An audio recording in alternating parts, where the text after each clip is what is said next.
ঘাটালের সাংসদ দেবের উদ্যোগে প্রথমে শুকনো খাবার দেওয়া শুরু হলেও এখন রান্না করা খাবার প্লাবিত এলাকার মানুষদের কাছে পৌঁছে দেওয়ার কাজ শুরু হয়েছে। এই বিষয়ে সাংসদ পরিবারের সদস্য মিলন জানা বলেন, ঘাটাল পৌরসভা এলাকায় 9, 10, 11, 12 নম্বর ওয়ার্ডের এলাকা প্লাবিত। প্রথমে দেবের উদ্যোগে শুকনো খাবার দেওয়া হলেও এখন রান্না করা খাবার দেওয়ার উদ্যোগ নেওয়া হয়েছে। দুধের বাদ আশ্রমে রান্না হচ্ছে। 2,500 মানুষকে রান্না করা খাবার দেওয়া হবে। আমরা বন্যা প্লাবিত এলাকার মানুষের পাশে থেকে তাদের ত্রাণ পৌঁছে দেওয়ার চেষ্টা করছি এবং এলাকার মানুষও আমাদের সহযোগিতা করছেন।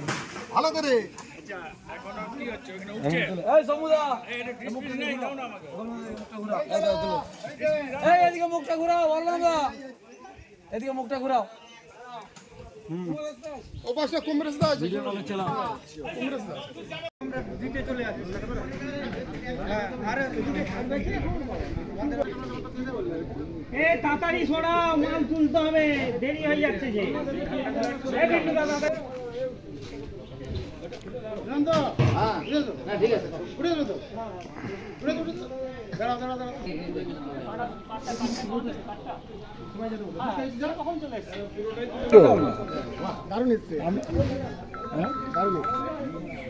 হ্যালো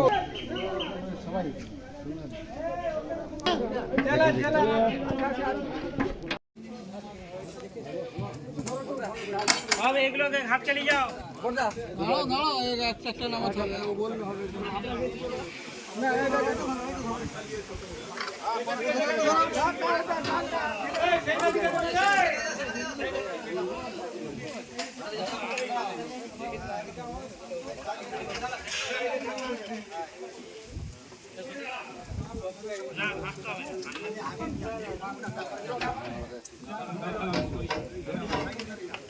একটা কাতে অসুখ আর সোজা করবে হয়ে যাবে।